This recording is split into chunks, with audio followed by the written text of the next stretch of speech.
अपूर्व प्राकृतिक विभव और सांस्कृतिक विविधतार समृद्ध ओडिशा आज विकसित भारतर विकास इंजिन रे जोड़ी होई द्रुत गति आगक बढ़ुछि। मान्यवर राष्ट्रपति श्रीमती द्रौपदी मुर्मुंक गरिमामय उपस्थिति रे आज ओडिशार विकास यात्रार आउ एक गौरवमय अध्यायर शुभारंभ हेउछि। एक नूतन भारतर स्वप्न और संकल्प नहीं यशस्वी प्रधानमंत्री श्री नरेंद्र मोदी विश्वास विकास और जनकल्याणर गौरवमय 12 वर्ष एवं लोकप्रिय मुख्यमंत्री श्री मोहन चरण माझी 2 वर्षर दृढ़ नेतृत्व में आज समग्र राज्य में विकासर धारा त्वरान्वित होइछि। ओडिशा रे विकास यात्रा को आहुरी गतिशील करिबा पाई आज 72टी प्रकल्पर शुभ लोकार्पण और शिलान्यास करा जाउछि। एथिपाई व्यय अटकल रही 47,603 कोटी अधिक टंका। विकसित भारतर स्वप्न साकार दिगरे रेल भित्तिभूमिर विकास एक गुरुत्वपूर्ण पदक्षेप।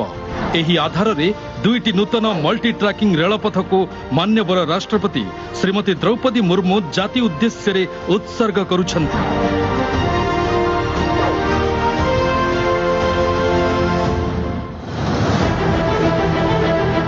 प्रधानमंत्री श्री नरेंद्र मोदी मार्गदर्शन रे ओडिशा रे अनेक उन्नयन प्रकल्प कार्यकारी हेउछि।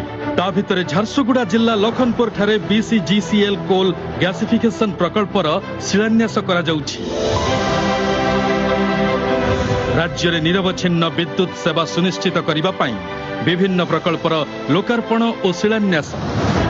घरे घरे पाइप जोगे विशुद्ध पानीय जल जोगाण पई 9टी प्रकल्पर लोकार्पण। लोकंक जीवन जीविका को आहुरी सशक्त करिबा पई 10टी जिल्ला रे विभिन्न सड़क और सेतु प्रकल्पर लोकार्पण और शिलान्यास। सेही परि ग्राम्य रास्तार उन्नतीकरण और प्रशस्तीकरण लगी विभिन्न प्रकल्पर लोकार्पण और शिलान्यास। केंद्र और राज्यर मिलित सहयोग रे स्वास्थ्य सेवार उन्नति पई 5टी प्रकल्पर लोकार्पण। अग्राधिकार भित्तिरे चाष जमी को जलसेचन सुविधा पाई विभिन्न प्रकल्पर लोकार्पण और शिलान्यास। शिक्षा भित्तिभूमि को सुदृढ़ करिबा पाई ओडिशा आदर्श विद्यालय अधीन रे 18टी प्रकल्पर लोकार्पण। जनजाति सशक्तिकरण और उन्नत क्रीड़ा भित्तिभूमि निर्माण को गुरुत्व। मयूरभंज जिल्लार रायरंगपुरवासी 110 कोटी टंका मूल्य प्रकल्पर लोकार्पण और शिलान्यास।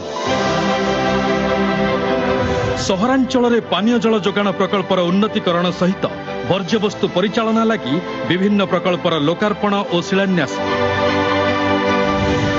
राज्य रे परिवहन भित्तिभूमि को आहुरी सुदृढ़ करिबा पई विभिन्न प्रकल्पर लोकार्पण। पर्यटन विकास को प्राथमिकता। राउरकेला रे वेदव्यास मंदिरर उन्नतीकरण लगी स्वतंत्र प्रकल्पर लोकार्पण।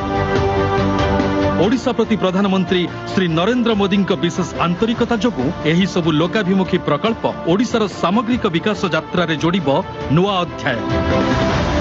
विकसित भारत रे विकसित ओडिशा गठनर स्वप्न हेउछि पूरण।